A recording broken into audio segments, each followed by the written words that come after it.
primero, y la batalla se ganará Judá primero, y el enemigo se vencerá con alabanza, al Padre dando gloria, al Hijo primero, suba Judá.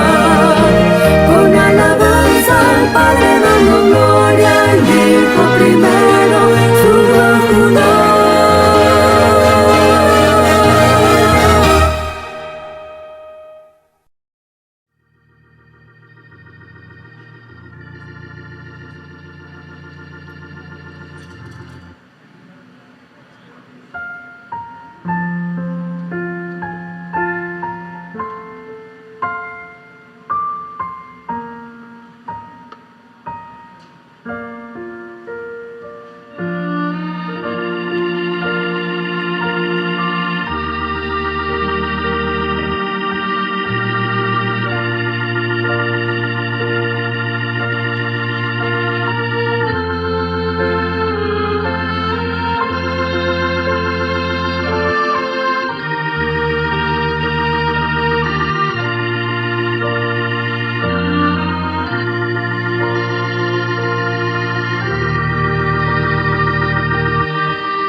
¿Cuántos han recibido respuesta a sus oraciones?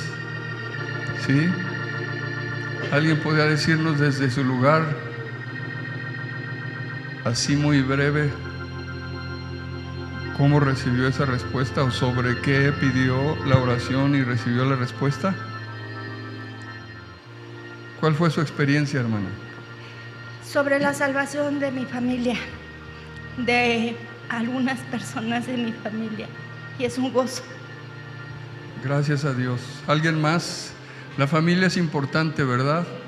Y cuando uno ora por seres queridos que no han llegado a Cristo, es difícil la espera, pero gracias a Dios que hay un testimonio esta mañana de que el Señor responde en su tiempo.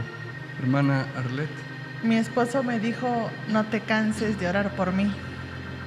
Y aquí está. Bueno, también oye la oración de una esposa, ¿verdad? Como la oración de un familiar. ¿Alguien más? Solo 2 personas esta mañana han recibido respuesta a sus oraciones. Hermanos, no queremos oír grandes maravillas y a su parecer cualquier oración respondida así sencilla es un milagro de Dios. Hermana Berta y después la hermana Elizabeth. En mi corazón siempre ha habido el deseo de permanecer en el camino del Señor.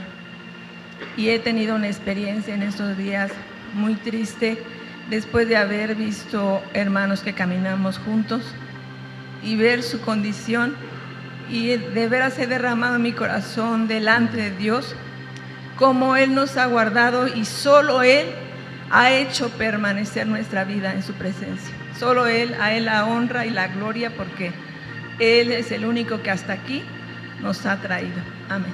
Amén, hermanos. Es un milagro que estemos todavía en el camino. No ha sido nuestro esfuerzo, ha sido, como dice la hermana, su misericordia. ¿Cuántas personas o cuántas vidas que usted y yo recordemos que caminamos desde el principio con el Señor y de pronto fueron quedando ahí atrás?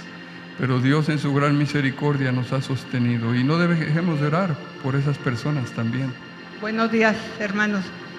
Yo estoy orando mucho tiempo por el concurso bíblico, por estar yo concursando después de 16 años, y el Señor pues me concedió, llegó el tiempo y estoy muy contenta, y también mi esposo está involucrado. Estoy más feliz y agradecida con Dios. Gracias a Dios. Pásale el micrófono a la hermana. Es de reconocerse que la hermana Elizabeth a su edad está en el concurso bíblico. Es una evidencia de que no hay edad, y no porque la hermana sea muy grande o muy mayor, pero hay jóvenes, hay niños que pudieran estar involucrados, adultos incluso, menores que la hermana. Y ella está dando un testimonio de que es posible estar cuando uno ama al Señor. Hermana. Sí, hermano, usted sabe que yo fui al pueblo, una de mis sobrinas tomó una pastilla y se puso muy grave. Estuvo internada en Pachuca, yo oré por ella, pedimos todos oración, bueno, allá en nuestro pueblo y aquí en mi casa. Pedí oración y ayer mandaron a decir que ya ella está en su casa. Gracias a Dios. Gloria Gracias a Dios. Él es el sanador, Él es el médico por excelencia, y qué bueno que su sobrina, Dios la levantó. De este lado, 2 últimos que levantaron la mano. Pues yo doy gracias a Dios, hermanos, por la bendición de estar aquí reunidos todavía en oración.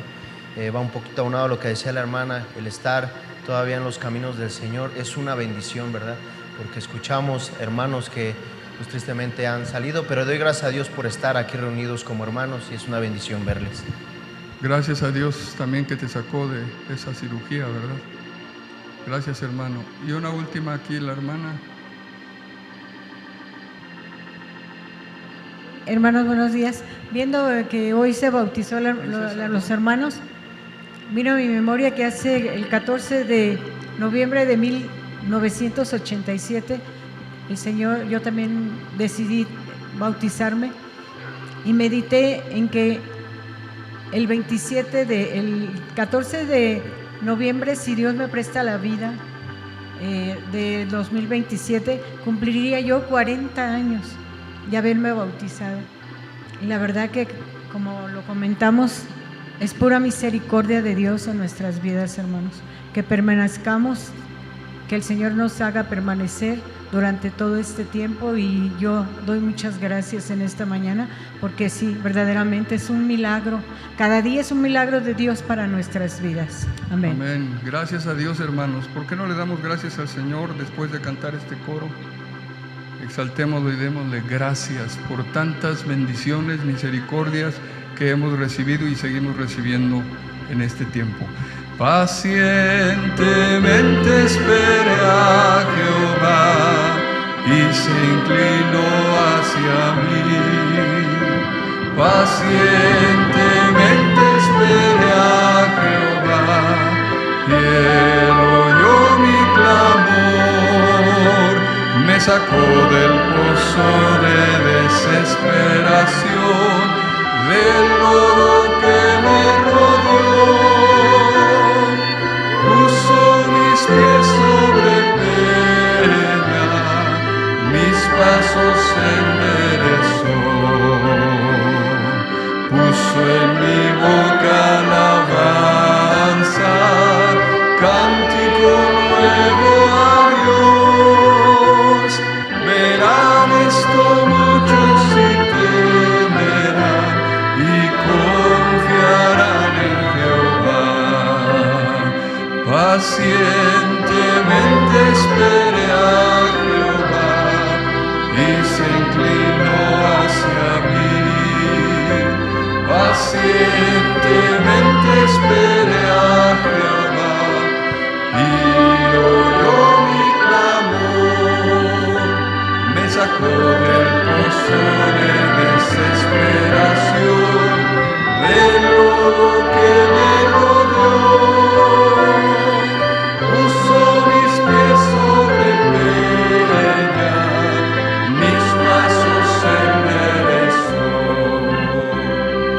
Puso en mi boca alabanza, cántico nuevo a Dios. Verán esto muchos y temerán en Jehová.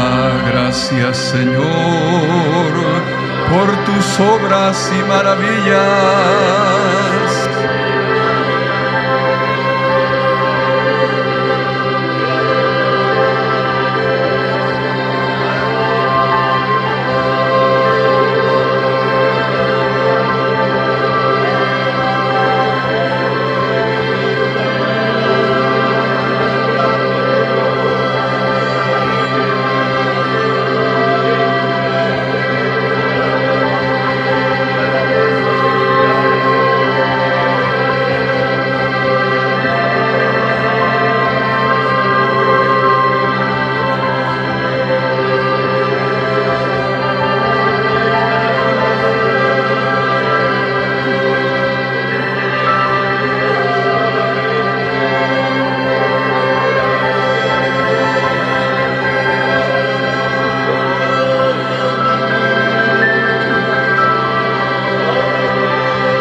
Amén. Siéntense, por favor, hermanos, y busquen su Biblia, Primera de Corintios, capítulo 11. Y miren, a veces uno debe dar gracias no porque llegó la respuesta, sino porque estamos en ese proceso en medio de la prueba. Aunque no haya llegado la respuesta. Habacuc decía: sobre mi guarda estaré y esperaré tocante a lo que se diga a mí. Él dice ahí en el español a mi queja, pero era su petición, ¿verdad? Entonces seamos agradecidos esta semana durante uno de nuestros tiempos familiares de holocausto continuo, nuestro tiempo de adoración, de alabanza al Señor como familia. Realmente estaba seco todo después de haber cantado, y comencé yo a orar algo, después mi hija. Seco, hermanos. Hay experiencias así, ¿no? Donde uno no siente la presencia de Dios. Pero de pronto mi esposa, que estaba en el órgano, empezó a dar gracias. Y yo creo que en su disco duro, ¿verdad?, empezó a sacar experiencias de hace muchos años, de cuando nuestros hijos eran bebés. Pero con gratitud estaba empezando a decirle: Señor, gracias, porque cuando mi hijo, porque una vez uno de nuestros hijos no podía respirar, era madrugada, salimos corriendo y orando en lenguas y orando de la casa al hospital porque no podía respirar. Dios, gracias, le tenían que hacer una traqueotomía, abrirle, pero gracias a Dios no fue necesario. Pero ella empezó a darle gracias por eso, por otras experiencias que hemos tenido de hace tiempo, en el pasado, como matrimonio, como padres. Hermanos, cuando empezó a dar gracias, el Señor nos encontró. Por eso la gratitud, dice el apóstol Pablo, nuestras peticiones deben de ir acompañadas de agradecimiento. No olvidemos, en el día más oscuro, en el día más difícil, en el día más complicado que tengamos, no olvidemos darle gracias a Dios. Esta mañana queremos meditar en un tema que creo es importante. Nunca lo he compartido, pero creo que es importante. El Señor lo traía a mi corazón esta semana, sobre todo por lo que vamos a hacer al final. Es Primera de Corintios capítulo 11. Es un texto largo, espero que se mantenga despierto. Y es más, creo que sería bueno que, si tiene usted la Reina Valera 60, lo lea juntamente conmigo en voz alta, porque es un pasaje que vamos a leer largo. Así que comencemos en el capítulo 11 de Primera de Corintios, verso 17. Y dice así: pero al anunciaros esto que sigue, no os alabo, porque no os congregáis para lo mejor, sino para lo peor. Sígalo leyendo conmigo en voz alta. Pues en primer lugar, cuando os reunís como iglesia, oigo que hay entre vosotros divisiones, y en parte lo creo, porque es preciso que entre vosotros haya disensiones, para que se hagan manifiestos entre vosotros los que son aprobados. Cuando pues os reunís vosotros, esto no es comer la cena del Señor, porque al comer cada uno se adelanta a tomar su propia cena, y uno tiene hambre y otro se embriaga. Pues ¿qué? ¿No tenéis casas en que comáis y bebéis? ¿O menospreciáis la iglesia de Dios y avergonzáis a los que no tienen nada? ¿Qué os diré? ¿Os alabaré? En esto no os alabo, porque yo recibí del Señor lo que también os he enseñado, que el Señor Jesús, La noche que fue entregado, tomó pan, y habiendo dado gracias, lo partió y dijo: tomad, comed, esto es mi cuerpo que por vosotros es partido. Haced esto en memoria de mí. Asimismo tomó también la copa después de haber cenado, diciendo: esta copa es el nuevo pacto en mi sangre. Haced esto todas las veces que la bebiereis en memoria de mí. Así pues, todas las veces que comiereis este pan y bebiereis esta copa, la muerte del Señor anunciáis hasta que Él venga. De manera que cualquiera que comiere este pan o bebiere esta copa del Señor indignamente, será culpado del cuerpo y de la sangre del Señor. Por tanto, pruébese cada uno a sí mismo, y coma así del pan y beba de la copa. Porque el que come y bebe indignamente, sin discernir el cuerpo del Señor, juicio come y bebe para sí. Por lo cual hay muchos enfermos y debilitados entre vosotros, y muchos duermen. Si pues nos examinásemos a nosotros mismos, no seríamos juzgados, mas siendo juzgados, somos castigados por el Señor, para que no seamos condenados con el mundo. Así que, hermanos míos, cuando os reunís a comer, esperaos unos a otros. Si alguno tuviere hambre, coma en su casa, para que no os reunáis para juicio. Las demás cosas las pondré en orden cuando yo fuere. Muy bien. Este pasaje que el apóstol Pablo está escribiendo a los corintios, como dice en el último verso, tiene que ver con el orden que él se dio cuenta que necesitaba esa iglesia y que nosotros necesitamos recordar, porque había situaciones en desorden. ¿En qué momento? Durante la cena del Señor. Este pasaje no solo contiene la enseñanza más extensa de lo que se conoce sobre la cena del Señor, además de cómo debiéramos prepararnos para participar de esa cena, sino que también nos sirve, amada iglesia, como un poderoso recordatorio de que el mensaje del Evangelio debe gobernar nuestras vidas. Esto es parte del Evangelio. Amados, al participar de la cena del Señor, estamos recordando con símbolos visibles lo que el Evangelio proclama.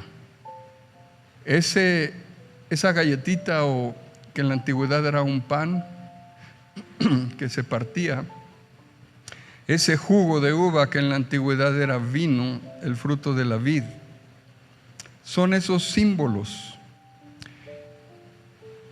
El apóstol Pablo describe perfectamente en el capítulo 15, vamos a regresar aquí en este texto, este va a ser el texto base de hoy, pero quiero que veamos en el capítulo 15 de este mismo libro, versos 1 al 4,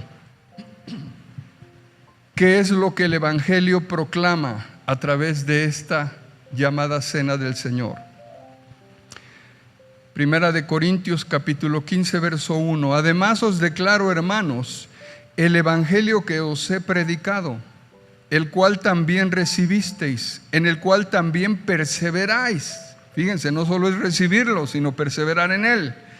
Por el cual asimismo, si retenéis la palabra que os he predicado, sois salvos.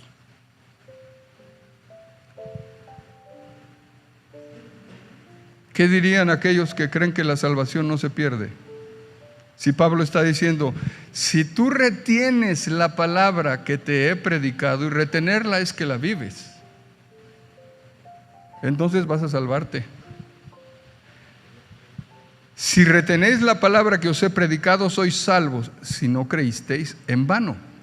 Porque primeramente os he enseñado lo que asimismo recibí, que Cristo murió por nuestros pecados conforme a las Escrituras, y que fue sepultado, y que resucitó al tercer día conforme a las Escrituras. Esto es lo que el Evangelio, amada iglesia, proclama, y es también lo que nosotros recordamos a través de los elementos, el pan, el jugo de uva en la cena del Señor, su muerte, su resurrección, su vida también. Sin embargo, aquí estos creyentes de la iglesia en Corintio estaban celebrando la cena de una forma tal que estaban negando en la práctica los hechos que estaban supuestamente recordando. Hay 3 puntos principales en este texto de Corintios 11 que acabamos de leer. En primer lugar, Pablo, cuando quiere poner orden en esa iglesia, él lo primero que hace es que diagnostica el problema. Se da cuenta cuál es el problema, en primer lugar. En segundo lugar, él tiene que corregir algo, entonces aplica una corrección. Y en tercer lugar, da una respuesta a la condición de aquellos que estaban en desorden. Da un remedio que se requiere para poder estar en orden durante la cena del Señor. Veamos entonces en primer lugar cómo diagnosticó ese problema. ¿Cuál es el problema? Había un problema que se estaba presentando durante la celebración de la cena del Señor. Recordemos, amados, que nuestra participación en la cena no solo demuestra visiblemente nuestra unión con Cristo, sino también, y esto es importante, nuestra relación entre nosotros, los unos con los otros.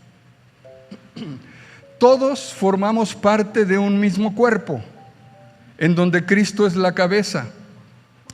Y aunque usted no lo crea, o mejor dicho, usted no lo viva, nos necesitamos los unos a los otros. El Señor escribió, Dios escribió en su palabra, ay del solo. Y no se refiere a aquellos que no se casaron o que no se han casado. Ay del solo. Se refiere a aquellos que quieren caminar solitos en el Evangelio. La cuestión es que yo no veo en las Escrituras, desde el Génesis hasta el Apocalipsis, que alguien que haya decidido caminar solo llegue a la meta. Nadie va a poder llegar solo a la meta. Ni el Señor Jesucristo pudo hacerlo solo. Y hay cristianos que se aíslan, se separan, viven separados de la iglesia, de la comunión de la iglesia, no van a poder llegar a la meta. Quizá avancen un poquito, pero nos necesitamos, somos un cuerpo en Cristo. Es una de las cosas que la cena del Señor nos recuerda, amados, cada vez que participamos de ella, que somos un cuerpo. Miren lo que dice el capítulo 10 de esta misma epístola, 1 Corintios 10, 16 y 17. La copa de bendición que bendecimos, la copa es el vino, el jugo de uva, ¿no es la comunión de la sangre de Cristo? La comunión, la koinonía. El pan que partimos, ¿no es la comunión del cuerpo de Cristo? Siendo uno solo el pan, nosotros con ser muchos somos un cuerpo, pues todos participamos de aquel mismo pan. Es lo que hacemos en la cena del Señor. Entonces notemos que la Santa Cena no solo nos recuerda nuestra unión con Cristo, sino también la unión que debemos tener los unos con los otros. Sin embargo, en Corinto, la cena del Señor no estaba contribuyendo a la unidad de la iglesia, sino más bien poniendo de manifiesto la profunda división que había entre ellos en esa congregación. Regresando al capítulo 11, versos 17 y 18, pero al anunciaros esto que sigue, no os alabo, porque no os congregáis para lo mejor, sino para lo peor. Pues en primer lugar, cuando os reunís como iglesia, y hoy estamos aquí reunidos como iglesia, oigo que hay entre vosotros divisiones, y en parte lo creo. Es interesante lo que dice Pablo. Ustedes están reunidos como iglesia, pero sin embargo no tienen comunión. Hay división.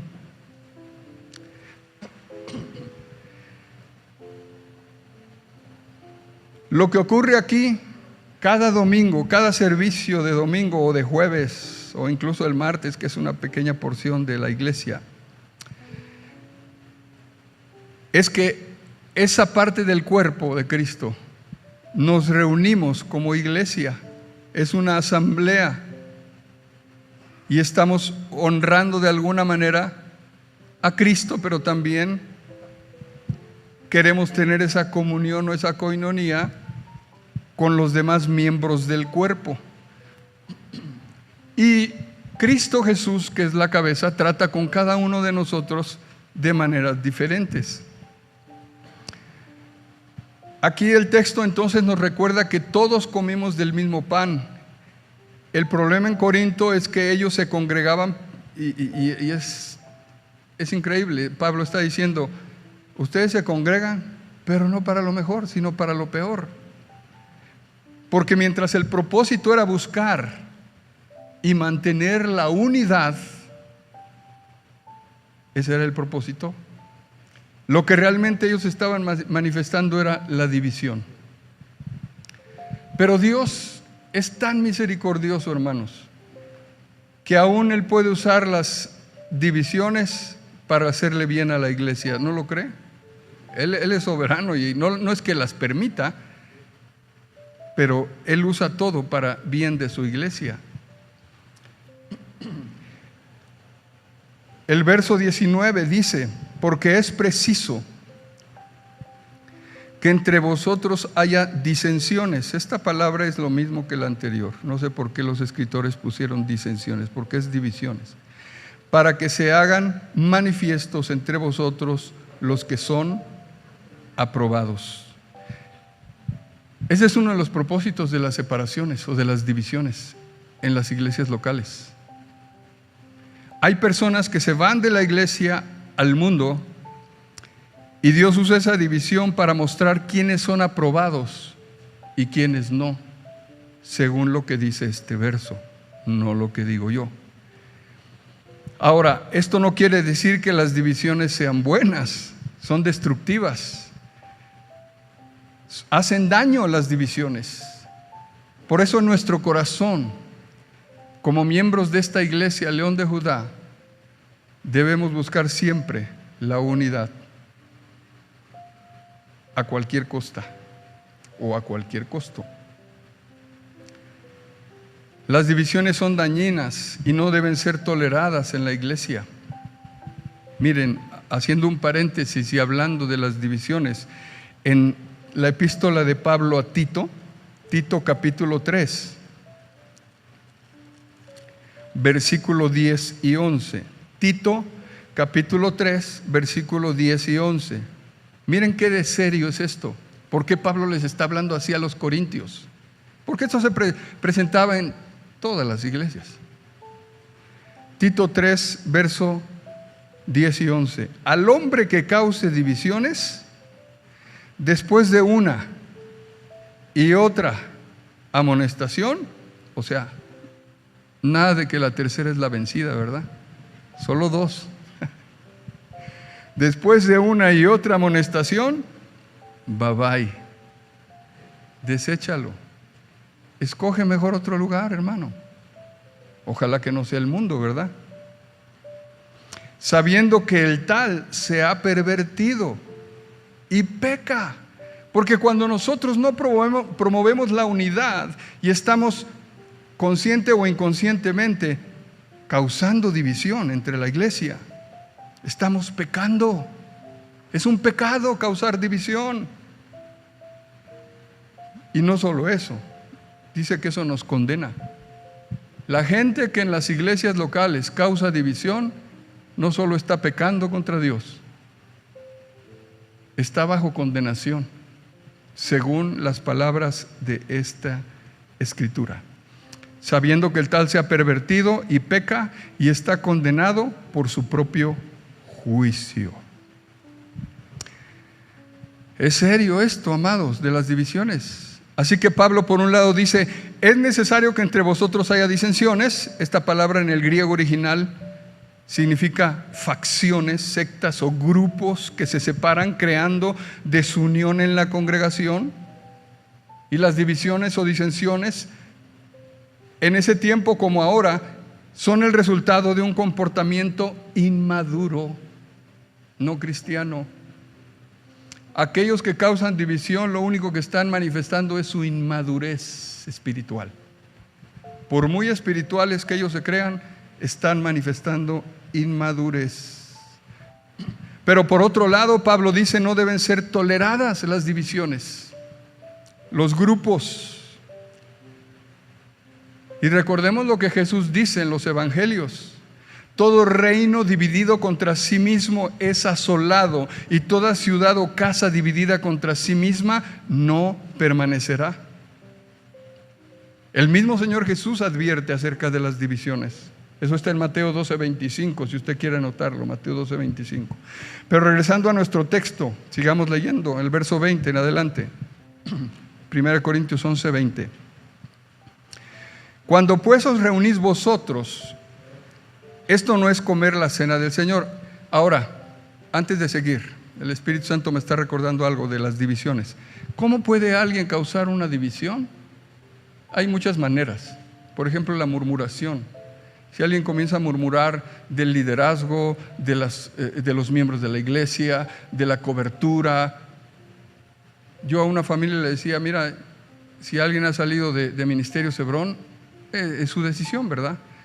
Pero si esa persona que salió habla mal de Ministerio Cebrón, yo no estoy dispuesto a soportar eso.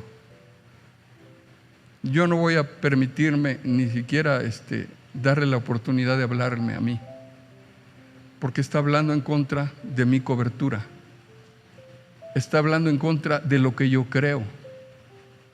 No puedo tener compañerismo con él, no debiera tenerlo. ¿Cómo voy a andar con alguien que habla mal de la mesa de donde yo como? Eso es algo incongruente. Otra persona que puede causar divisiones es aquella que tiene su propia doctrina de ciertos temas, ¿no? Por ejemplo, nosotros creemos que la salvación se pierde según las Escrituras. Si alguien cree que la salvación no se pierde, él está causando divisiones, porque él no va a aceptar lo que estamos comiendo de la mesa. Y hay otras manifestaciones, pero cuidemos eso, amados.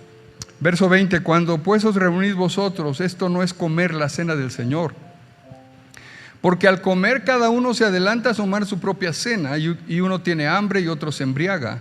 Pues ¿qué? ¿No tenéis casas en que comáis y bebáis? ¿O menospreciáis la iglesia de Dios, y avergonzáis a los que no tienen nada? ¿Qué os diré? ¿Os alabaré? En esto no os alabo. Al parecer, según estos versos, los ricos menospreciaban a los pobres. Entonces Pablo les dice: ustedes no se dan cuenta que en la forma en que están participando de la cena del Señor, están contradiciendo el propósito principal de la cena, que es tener comunión, que es buscar la unidad. Porque a través de los símbolos, al comer y beber, nosotros estamos diciendo que somos de un mismo cuerpo, ya lo leímos. Pero Pablo le dice: pero ustedes, cuando están en la cena del Señor, lo que están haciendo es provocar divisiones aún sociales en medio de la iglesia local. Y con esa actitud de menosprecio a otros, estaban provocando ofensas, heridas entre ellos, y por supuesto faltando al mandamiento principal. ¿Cuál es el principal mandamiento según las epístolas de Pablo? Amarás a tu prójimo como a ti mismo, ¿verdad? Porque el Señor Jesús dijo estos 2 mandamientos, pero Pablo después lo resume en uno solo. Y bueno, Juan dice, ¿cómo voy a amar cómo voy a amar a Dios? O digo amar a Dios que no lo veo, si no amo a mi prójimo que estoy viendo. Bueno, eso es en primer lugar. En segundo lugar, después de que Pablo identifica el problema, entonces va a corregir, va a aplicar una corrección.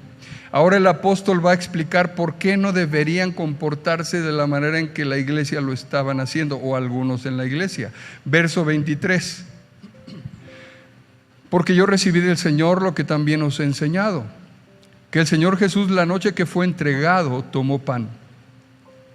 Y habiendo dado gracias, lo partió y dijo: tomad, comed, esto es mi cuerpo, que por vosotros es partido.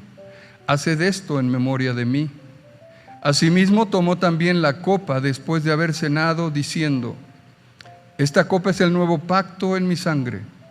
Haced esto todas las veces que la bebiereis, en memoria de mí. Así pues, todas las veces que comiereis este pan y bebiereis esta copa, la muerte del Señor anunciáis hasta que Él venga. Lo primero que Pablo nos recuerda aquí en este texto, de estos versos, es que la Santa Cena fue instituida por Cristo mismo. Pero fíjense en qué momento tan crucial, tan delicado, tan importante del ministerio del Señor: la noche que fue entregado. Ahí fue cuando Él instituyó. Creo que una de las razones por las que Él lo hizo en ese momento en el aposento alto fue para darle la oportunidad a Judas de que se arrepintiera, aunque ya había hecho su plan.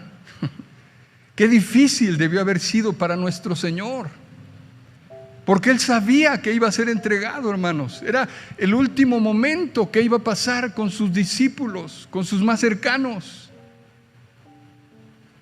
Qué difícil debió de haber sido para Él. Recordemos que Él se hizo hombre. En el mismo momento en que Judas había consumado su traición anteriormente con los líderes de ese tiempo, Cristo estaba en el aposento alto con todos los demás y con Él también un tiempo, instituyendo la Santa Cena. Qué difícil momento para el Señor Jesucristo, porque uno de los suyos ahí mismo, reunidos ahí, y todavía lo comió. Y eso es delicado. Vamos a avanzar más adelante en los versos. Pero usted no puede comer indignamente y pensar que Dios no se da cuenta de los pecados que usted o yo hacemos. Lo voy a comer. No. Es delicado. Él lo comió.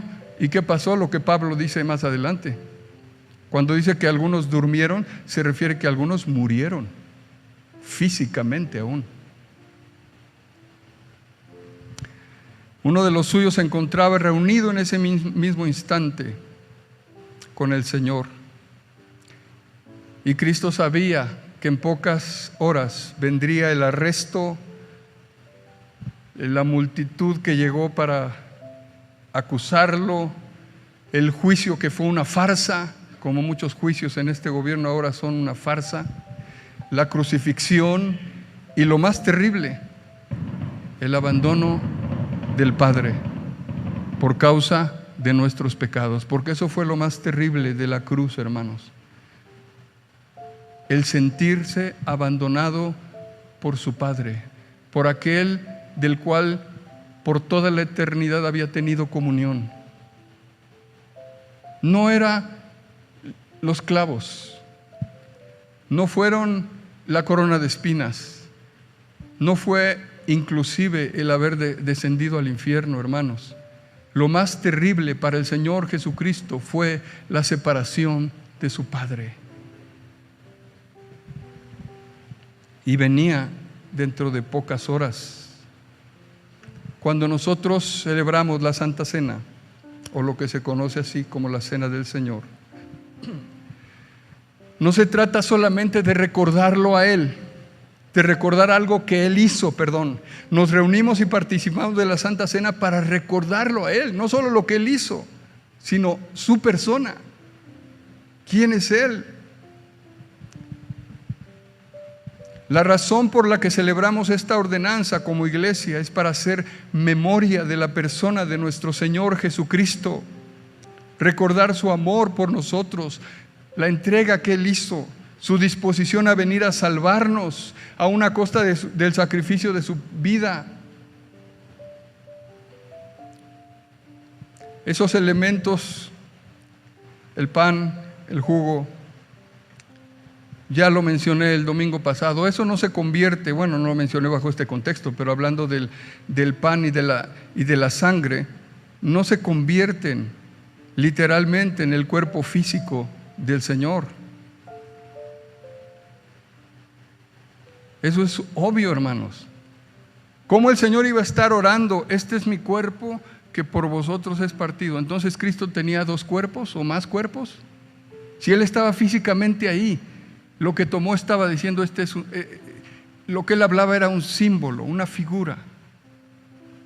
Esto es símbolo de mi cuerpo que por vosotros es partido. Esto es símbolo de mi sangre que por ustedes fue derramada o es derramada.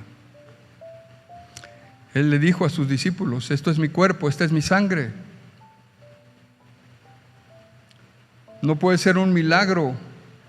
No puede ser que Jesús hizo un milagro ahí de convertir el pan y el vino en carne y sangre. Él usaba, lo vimos en Juan 6 el domingo pasado, Él usaba ese lenguaje, esa forma de hablar. Solo para recordar Juan 6, 48 al 51, no vaya ahí, yo se lo leo. Yo soy el pan de vida, ahí está diciendo. Yo soy el pan de vida, vuestros padres comieron el maná en el desierto y murieron. Este es el pan que desciende del cielo para que el que de él come no muera. Yo soy el pan vivo que descendió del cielo. Si alguno comiere de este pan, vivirá para siempre. Y el pan que yo daré es mi carne, la cual yo daré por la vida del mundo. Jesús les dijo, de cierto os digo, si no coméis la carne del Hijo del Hombre y bebéis su sangre, no tenéis vida en vosotros. ¿A qué se estaba refiriendo Cristo con su carne y su sangre? Lo vimos, Él mismo dijo, el Espíritu es el que da vida, la carne para nada aprovecha, las palabras que yo os he hablado son espíritu y son vida. Comer a Cristo es creer en Él, entregarnos a Él, rendir nuestra voluntad a Él. Jesús les dijo también, yo soy el pan de vida, el que a mí viene nunca tendrá hambre y el que en mí cree no tendrá sed jamás. Y esta es la voluntad del que me ha enviado, que todo aquel que ve al Hijo y cree en Él tenga vida eterna, y yo le resucitaré en el día postrero. Él es el camino, la verdad y la vida. Y si hay alguien aquí, sea niño o adulto o joven, que no ha entregado su vida a Cristo, hoy es un día en que tú puedes creer, y como lo hicimos hace un tiempo atrás, hace rato, bautizarte, porque la Biblia dice, el que creyere y fuere bautizado será salvo. Si tú solo crees pero no te has bautizado, no tienes la salvación, según las palabras de Cristo. Un último punto de por qué era un símbolo, una figura, lo que hablaba Jesús, este es mi cuerpo, este es mi sangre. ¿Recuerdan lo que sucedió en 2 de Samuel 23? Cuando David dice, está ahí siendo perseguido, y él dice, ¿quién me diera a beber del pozo que está en Belén? Y unos valientes lo escuchan, y entonces van y entran y regresan, le dicen, Rey, aquí está. ¿Qué dijo David después? Beberé yo esta agua, que es una figura. No lo dijo de esas maneras, pero estaba diciendo que de estos hombres que arriesgaron su vida, que es su propia sangre. Estaba hablando de una comparación entre el agua de ellos con la sangre de ellos. Él dijo, he de beber yo la sangre de los varones que fueron con peligro de su vida. Eso no era sangre, era agua. Por eso es muy claro, ¿no? Eso. Pero veamos finalmente, en tercer lugar, cuál era el remedio, cuál era la solución que se requería para traer orden en lo que era la cena del Señor en Corintio, verso 27 del capítulo 11 de Primera de Corintios. De manera que cualquiera que comiere este pan o bebiere esta copa del Señor indignamente, será culpado del cuerpo y de la sangre del Señor. Por tanto, pruébese cada uno a sí mismo y coma así del pan y beba de la copa. Esto es serio. Ahora mismo, hermanos, yo pienso de todos modos que de alguna manera todos somos indignos de participar de la cena del Señor. La única razón por la que nosotros podemos participar de la cena o porque somos hechos dignos es por la obra redentora de Cristo. Lo que Él hizo en nuestras vidas nos hace dignos. Un canto antiguo que recuerdo haber oído en inicios de mi caminata decía: ahora que digno soy, porque Él nos hace dignos. Su sangre me hizo digno. Yo no soy digno, pero Él nos hace dignos por su sacrificio. Él nos ha hecho dignos por su sangre. Ahora bien, una persona puede participar de manera indigna de la cena del Señor. Sí, aquí Pablo lo está diciendo. Cualquiera de ustedes, le dice en Corintio, que coman del pan y beban de la copa de una manera indigna, están bajo culpa, no de los hombres, bajo la culpa y el juicio de Dios. ¿Cómo puede una persona, un creyente, participar de manera indigna de la cena del Señor? ¿De qué manera?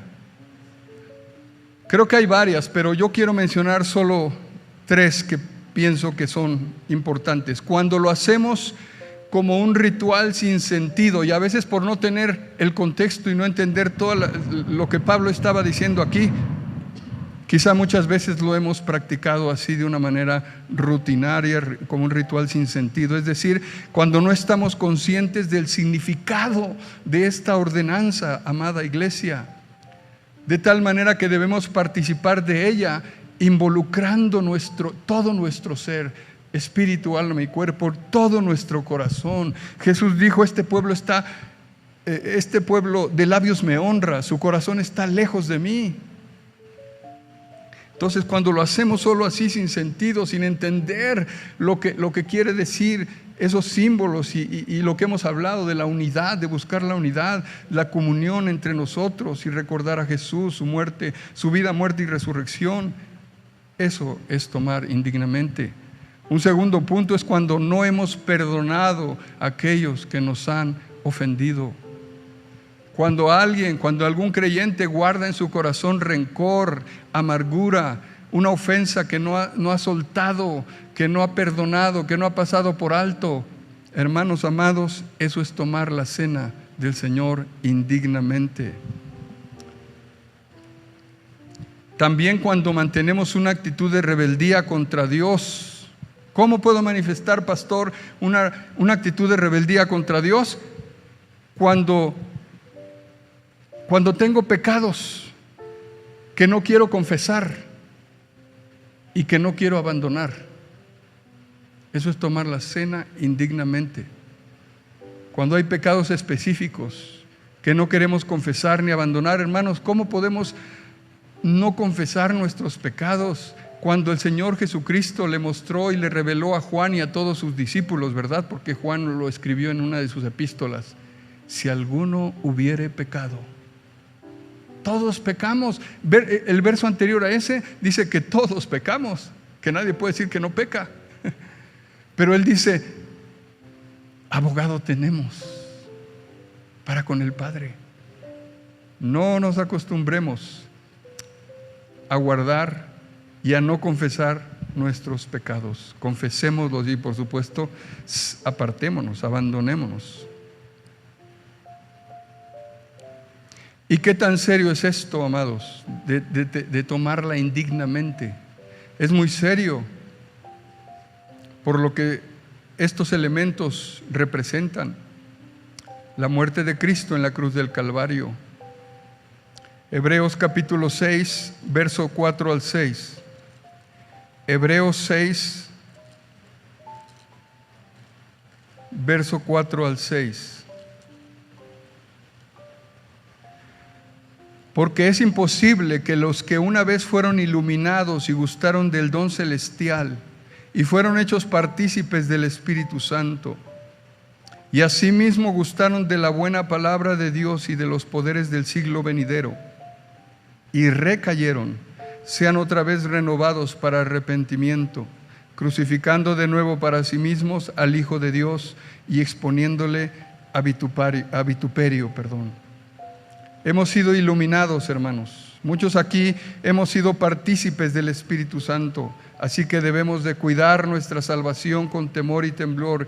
Y cada vez que pequemos, cada vez que fallemos, tenemos que ir a ese trono de la gracia, acudir a Jesús. ¿Qué hizo? Satanás siempre va a tratar de condenarnos, de oponerse entre Dios y nosotros para reconciliarnos con Dios, cuando Dios siempre está con los brazos abiertos. Si nosotros nos arrepentimos y confesamos nuestro pecado y pedimos su ayuda, Él está dispuesto a hacerlo. Lo vemos en los evangelios. No hay pecado sobre la tierra que Jesús no haya pagado el precio para que tú y yo seamos perdonados. No hay ningún pecado. Eso es un motivo de gratitud en nuestro corazón. Él sigue siendo bueno, sigue siendo fiel, su sangre sigue siendo eficaz para lavarnos y limpiarnos. Pero ¿qué nos dice Pablo que debemos hacer? Un autoexamen. Por tanto, pruébese cada uno a sí mismo. Lo primero, antes de tomar de la copa y el pan, es hacer una evaluación, una autoevaluación, autoexaminarnos nosotros mismos. ¿Para qué? Verso 28, para que podamos comer de la cena. Pruébese cada uno a sí mismo y coma así del pan y beba de la copa.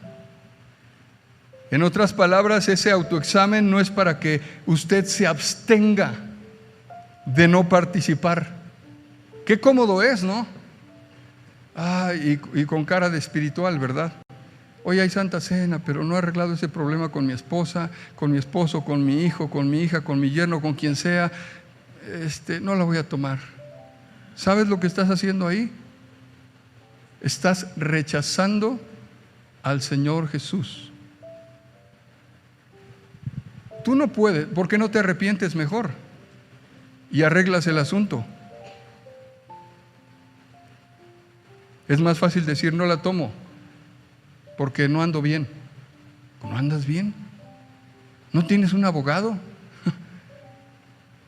Que a lo mejor sí te levantaste hoy, el día del servicio, el día del Señor, y de pronto, en vez de salir muy espiritual, cuando subiste a tu vehículo o venías en el bus, en el autobús, en el taxi, lo que sea, te enojaste y dijiste una maldición o qué sé yo, algo. ¿No tienes un abogado? Para que pueda, en ese momento el Espíritu Santo te redarguye y tú tienes que volverte a Él y pedir perdón y pedir por su sangre. No, hermanos, nunca se abstengan de participar en la cena del Señor. El autoexamen no es para que te abstengas, sino para que participes. Porque cuando te examinas a ti mismo, entonces tú te das cuenta, en esto estoy mal, ok, no pude hacerlo, no pude arreglar mi problema, mi pecado, mi ofensa. Perdóname, Señor, voy a tomarla y saliendo de aquí voy a arreglar lo que no arreglé. Pero nunca habrá un pretexto para no participar, para abstenernos. Es un momento de reflexión que nos debe llevar a un arrepentimiento genuino hacia Dios de los pecados que hemos cometido. Verso 29. Porque el que come y bebe indignamente sin discernir el cuerpo del Señor, juicio come y bebe para sí. Mira, juicio, come y bebe para sí. Por lo cual hay muchos enfermos y debilitados entre vosotros, y muchos duermen. ¿Por qué murió Judas? Porque tomó la cena indignamente. Él no arregló su corazón antes. Por eso murió. Pero hay enfermedades que pueden llegar a nuestra vida si nosotros no nos probamos a nosotros mismos, no nos autoevaluamos, no nos arrepentimos y tratamos eso y confesamos y nos acercamos a Dios con un corazón reconociendo lo que hacemos. Porque Dios, según estos dos versos, Dios no toma esto a la ligera, amada iglesia. Dios había juzgado ahí a muchos hermanos en Corinto. Por eso Pablo está diciendo, no es algo que va a suceder, es algo que sucedía. Pablo les dice, debido a ese desorden que ya explicó en los versos anteriores, muchos de ustedes están enfermos. Muchos de ustedes también están débiles en la fe, debilitados. Pero otros ya no están aquí, murieron por haber tomado la cena indignamente. Así de serio es, hermanos, esta doctrina. Dios no toma esto a la ligera. Dios había juzgado a muchos hermanos en Corinto, los había disciplinado por la manera indigna en que habían participado de la cena del Señor. Verso 31, si pues nos examinásemos a nosotros mismos, no seríamos juzgados, mas siendo juzgados somos castigados por el Señor, para que no seamos condenados con el mundo. Gracias a Dios por la disciplina del Señor, porque si somos disciplinados, es una señal de que somos hijos. Estaba yo, cuando veníamos acá rumbo a la iglesia, diciéndole a mi esposa que me estaba recordando, porque bautizamos a dos hermanos aquí, de cuando me bauticé y cómo al solo salir, llegar a mi casa, yo me empecé a dar cuenta después, con el tiempo, en ese momento no sabía, pero con el tiempo me di cuenta que el Señor me tomó en su regazo, así como a los bebés, me puso en sus piernas, me volteó y me empezó a dar disciplina. Y empecé a recordar ese tiempo, dije, Dios mío, ¿cómo pude soportar eso? Ese tiempo de vara espiritual y de eventos que sucedieron en mi vida, en la familia, que eran situaciones difíciles, complicadas, cosas que después con el tiempo entendí que era parte de la disciplina del Señor para mi vida. Él estaba limpiándome, purificándome y recibiéndome como hijo. Así que si tú estás siendo disciplinado, porque no solo cuando uno inicia en el camino, ¿verdad? Con el tiempo Dios de pronto nos toma y nos vuelve a disciplinar. Recordamos que el buen pastor tiene una vara, no solo un cayado. Pero es bendición ser disciplinado. Es una señal de que somos hijos. Y la disciplina es que a veces hay situaciones en donde no nos va tan bien en la vida. Pérdidas materiales, situaciones, problemas. Pero es para nuestro bien. Un comentarista bíblico escribió, para evitar el juicio de Dios, el cristiano tiene que discernir y responder debidamente a la santidad y compromiso que hay en este evento llamado la Cena del Señor. Terminemos leyendo Hebreos 10, versículo 8, y preparemos nuestro corazón para participar de ese pan y de esa copa. Hebreos 10, verso 8 en adelante. Diciendo primero, sacrificio y ofrenda y holocaustos y expiaciones por el pecado no quisiste, ni te agradaron, las cuales cosas se ofrecen según la ley. Diciendo luego, he aquí que vengo, oh Dios, para hacer tu voluntad. Quita lo primero para establecer esto último. En esa voluntad, la voluntad de Cristo, de entregar su vida, somos santificados mediante la ofrenda del cuerpo de Jesucristo, hecha una vez para siempre. Ya no hay más sacrificio que hacer, amada iglesia. No hay nada que hacer para poder ganarnos el cielo o el perdón de Dios en un sentido de sacrificios. Él ya pagó todo el precio. El apóstol escribió que había una carta, un acta de decretos. Y en esa acta, hermanos, esa acta de decretos, todo estaba ahí escrito en nuestra contra, para terminar eternamente en el infierno. Pero hubo un cordero, manso y humilde, el Cordero de Dios, aquel que dijo Juan el Bautista: he aquí el Cordero de Dios que quita el pecado del mundo. Él es el único. No solo lo perdona, no solo lo limpia, Él lo quita. Él quita nuestro pecado. Hasta hoy puede hacerlo, diciendo luego: he aquí que vengo, oh Dios, para hacer tu voluntad. Quita lo primero para establecer esto último. En esa voluntad somos santificados mediante la ofrenda del cuerpo de Jesucristo, hecha una vez para siempre. Y ciertamente todo sacerdote está día tras día ministrando y ofreciendo muchas veces los mismos sacrificios. Es lo que hacían en el Antiguo Testamento. Pero esos sacrificios nunca, escucha, nunca podían quitar los pecados. Solo era una limpieza. Pero Cristo, habiendo ofrecido una vez para siempre un solo sacrificio por los pecados, se ha sentado a la diestra de Dios. De ahí en adelante, esperando hasta que sus enemigos sean puestos por estrado de sus pies. Porque con una sola ofrenda hizo perfectos para siempre a los santificados. ¿Cuántos perfectos hay aquí en base a lo que dice la Escritura? Amén. Porque el perfecto vive en nosotros, no porque nosotros en nuestra carne seamos perfectos. Póngase de pie esta mañana. Esa es la buena noticia. Todos nuestros pecados fueron perdonados. Jesús anuló esa acta de los decretos que nos era contraria. Gracias, Señor. Gracias, Señor. Gracias por tu misericordia, por tu sacrificio. Oh, te amamos y estamos agradecidos. Porque aún a pesar de lo que somos y de que lo que todavía hacemos, tú nos recuerdas que tu sacrificio fue una ofrenda al Padre que sigue vigente hasta hoy para redimirnos de todo pecado. Gracias, Señor.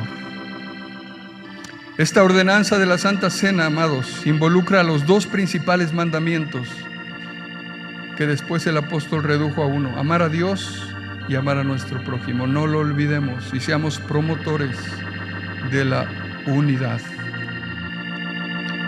Y mi ser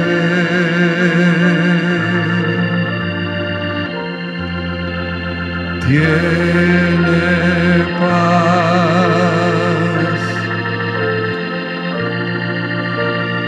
y mi ser tiene paz con mi Dios,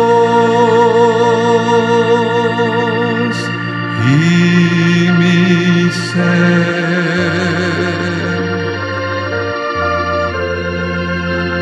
tiene paz,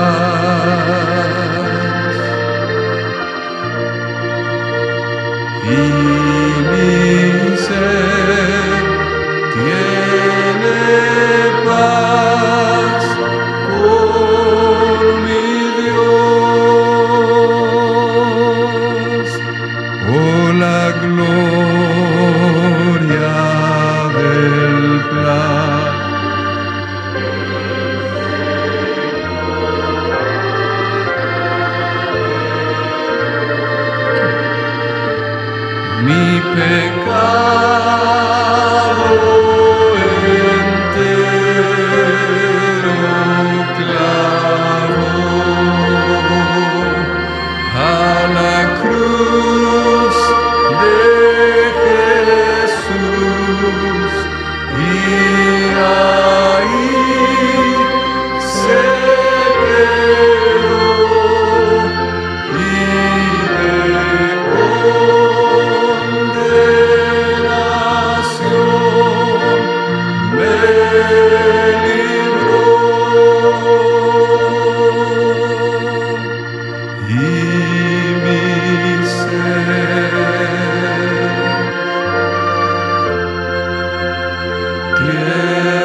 nuestro corazón esta mañana para beber dignamente y no indignamente de la copa y del pan. Hagamos una autoevaluación esta mañana, amados. Y si es necesario, arrepintámonos, pidamos perdón y clamemos a nuestro abogado que nos limpia y nos lava.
Tiene paz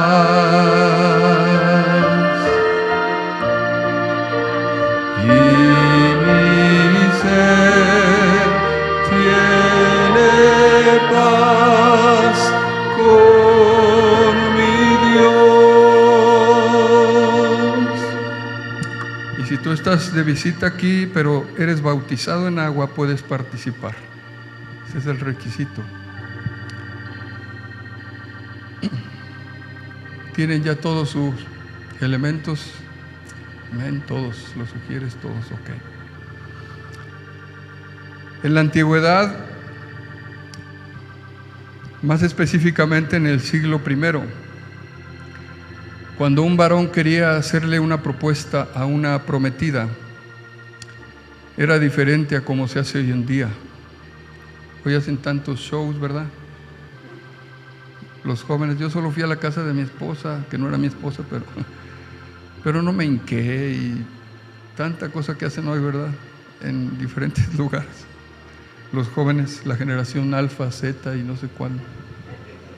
Pero en la antigüedad, hermanos, la tradición para pedir la mano a una doncella era que el novio preparaba una cena para la novia y para la familia de ella y de él. Y durante esa reunión, él hablaba de sus intenciones de casarse con ella y servía una copa de vino y se la ofrecía a la novia. Si la novia no recibía, no aceptaba esa copa y no la bebía, era obvio que estaba rechazando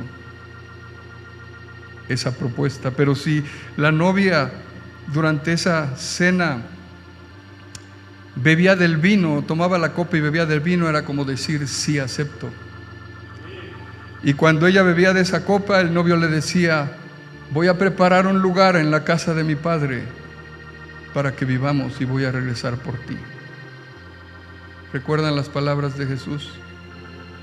Voy pues a la casa de mi padre. Él nos está preparando una morada y está pronto a regresar, amados.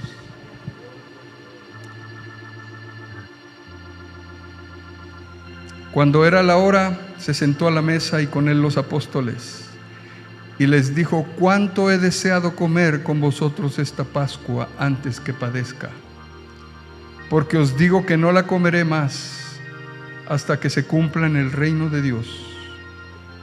Y habiendo tomado la copa, dio gracias y dijo, tomad esto y repartidlo entre vosotros. Porque os digo que no beberé más del fruto de la vida hasta que el reino de Dios venga.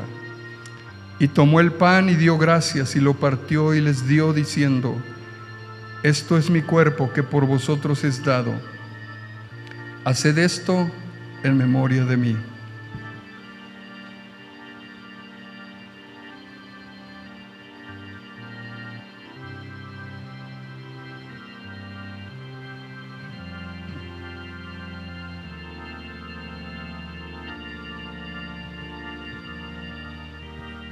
De igual manera, después que hubo cenado, tomó la copa, diciendo, esta copa es el nuevo pacto en mi sangre, que por vosotros se derrama.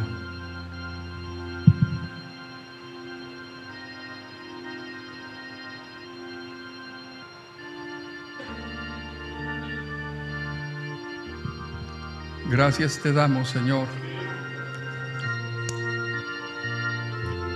Este es el nuevo pacto que nos habla de la unión, de una alianza de corazón entre tú y nosotros, tu iglesia. Con esto estamos diciendo que tú eres parte de nosotros y nosotros somos parte de ti, Señor. Gracias te damos. Gracias, Señor.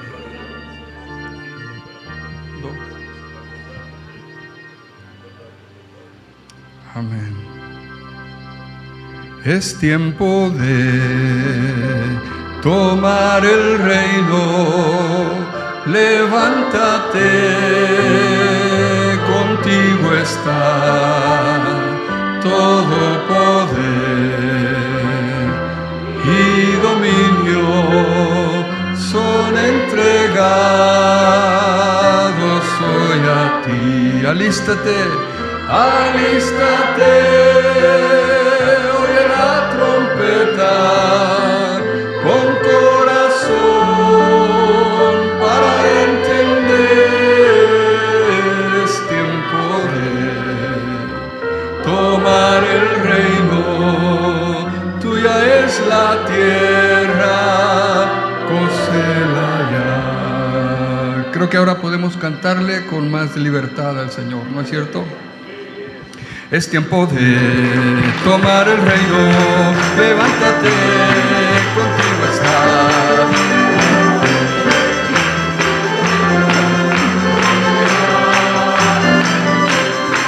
Alístate, oye la trompeta, con corazón para entender este poder.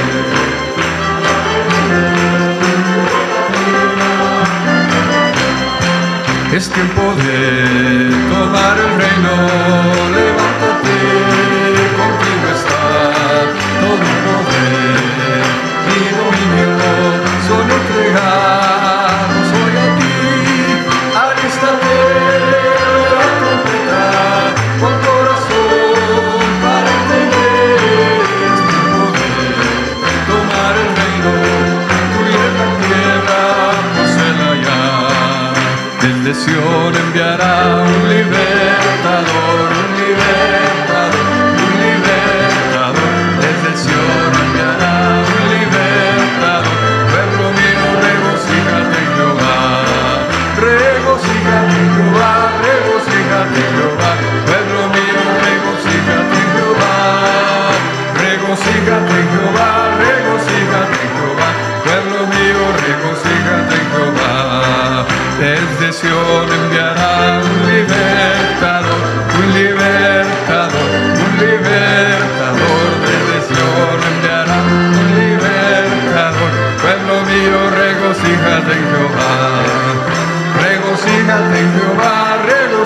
regocíjate en Jehová. Pueblo mío, regocíjate en Jehová. Regocíjate en Jehová, regocíjate en Jehová. Desde Sion enviará un libertador, un libertador, un libertador. Desde Sion enviará un libertador. Pueblo mío, regocíjate en Jehová. Regocíjate en Jehová, regocíjate en Jehová. Pueblo mío, regocíjate en Jehová. Aleluya. Regocíjate en Jehová, pueblo mío, regocíjate en Jehová. Por la unción el Dios se pudrirá, por su Santo Espíritu como lo prometió. El día de su poder vendrá y su lluvia caerá. Por la unción Cristo vencerá. Por la unción el Dios se pudrirá, por su Santo Espíritu como lo prometió. El día de su poder vendrá y su lluvia caerá. Por la unción Cristo vencerá. Desde Sion enviará un libertador, un libertador, un libertador. Desde Sion enviará un libertador. Pueblo mío, regocíjate en Jehová. Regocíjate en Jehová, regocíjate en Jehová. Pueblo mío, regocíjate en Jehová. Regocíjate en Jehová, regocíjate en Jehová. Pueblo mío, regocíjate en Jehová. Reinará, él reinará con sus enemigos bajo sus pies. Amén. Sí, Señor. Aleluya. Reinará, él reinará. Muy pronto todos sus enemigos serán puestos por estrado de sus pies. Aleluya. Cristo sobre todo reinará. Reinará, él reinará con sus enemigos bajo sus pies. Y el gobierno será sobre sus hombros. Cristo sobre todo reinará. Desde Sion enviará un libertador, un libertador, un libertador. Desde Sion enviará un libertador. Pueblo mío, regocíjate en Jehová. Regocíjate en Jehová, regocíjate en Jehová. Pueblo mío, regocíjate en Jehová. Regocíjate en Jehová, regocíjate en Jehová. Pueblo mío, regocíjate en Jehová.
Señor, te exaltamos esta mañana. Tú eres glorioso.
Porque es glorioso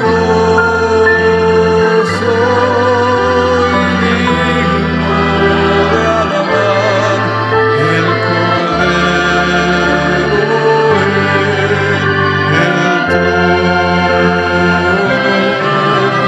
y ante él elevamos nuestra voz al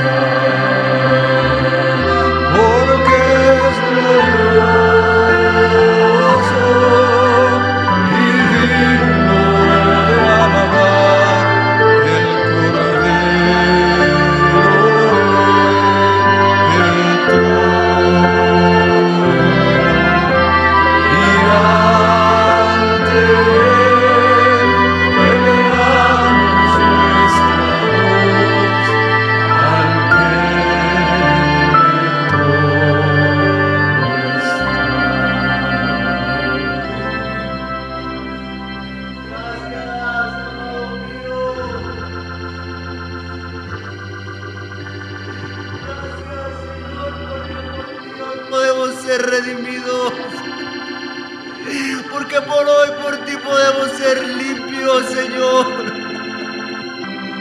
Gracias, Señor, por tu santidad, porque eres el único en recibir la gloria, la honra y la alabanza, Señor.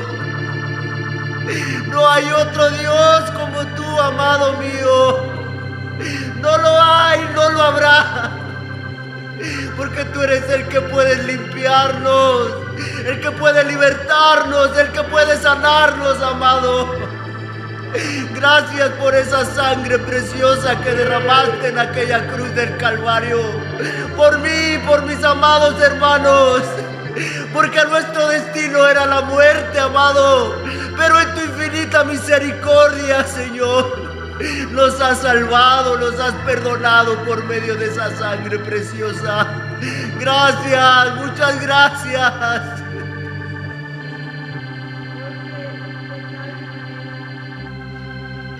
De tal manera amó Dios al mundo, Señor. Qué locura que tú nos hayas amado de tal manera Qué locura que hayas amado a gente como nosotros. Bendita locura, Señor. Bendita locura, porque hoy, Señor, nos sentimos amados, perdonados, limpios por la sangre de tu Hijo, Señor. Gracias por esa locura, Señor, por amarnos de tal manera, Señor.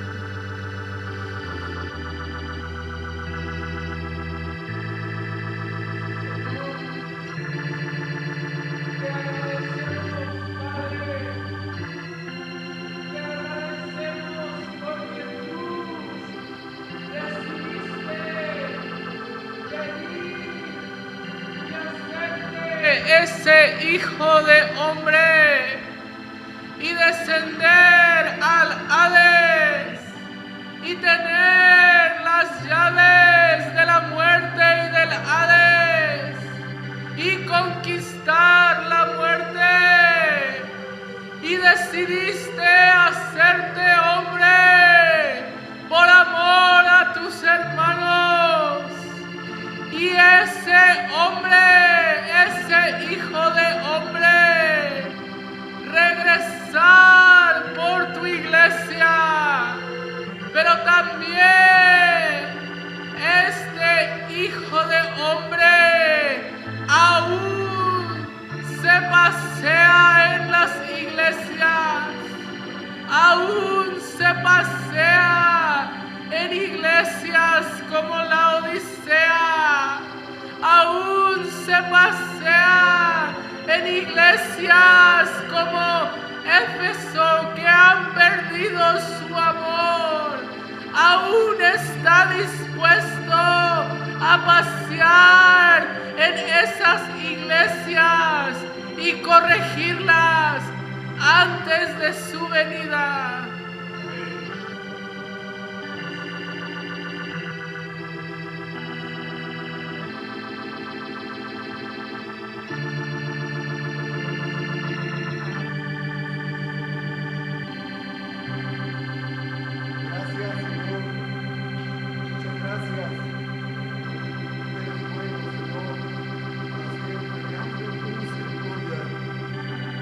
Hoy nos recordaste una vez más, Señor, de tu coinonía, de que tu cuerpo permanezca unido para que se cumplan las promesas en estos tiempos en los que tú estás levantando siervos fieles, Señor, que te amen, que estén dispuestos.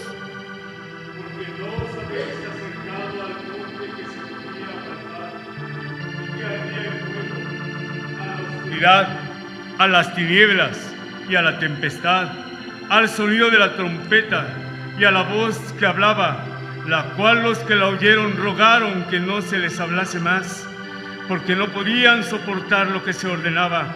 Si aún una bestia tocar el monte será apedreada o pasada con dardo.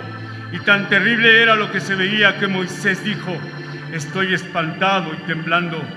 Sino que os habéis acercado al monte de Sión, a la ciudad del Dios vivo, Jerusalén la celestial, a la compañía de muchos millares de ángeles, a la congregación de los primogénitos que están inscritos en los cielos, a Dios el juez de todos, a los espíritus de los justos hechos perfectos, a Jesús el mediador del nuevo pacto, y a la sangre rociada que habla mejor que la de Abel.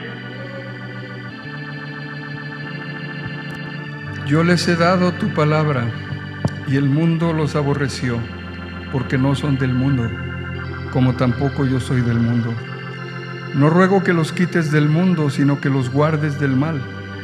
No son del mundo, como tampoco yo soy del mundo. Santifícalos en tu verdad. Tu palabra es verdad.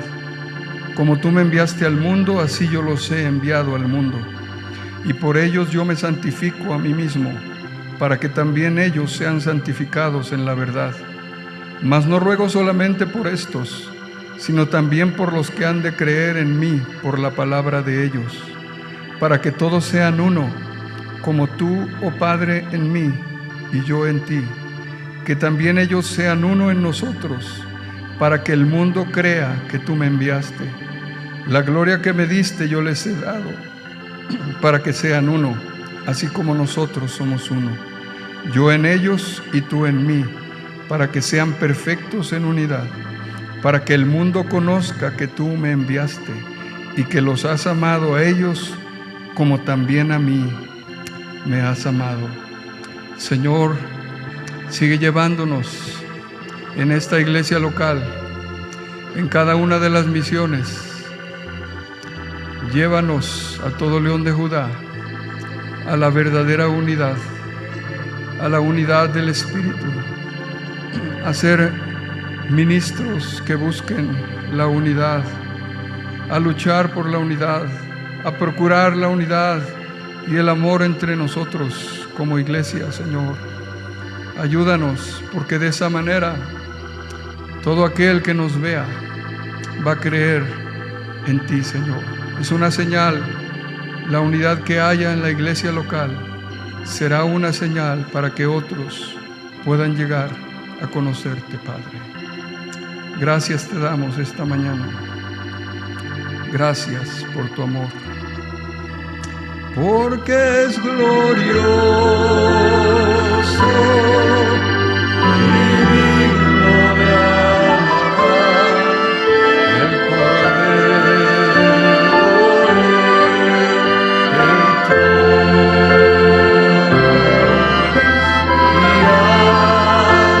él elevamos nuestra voz al que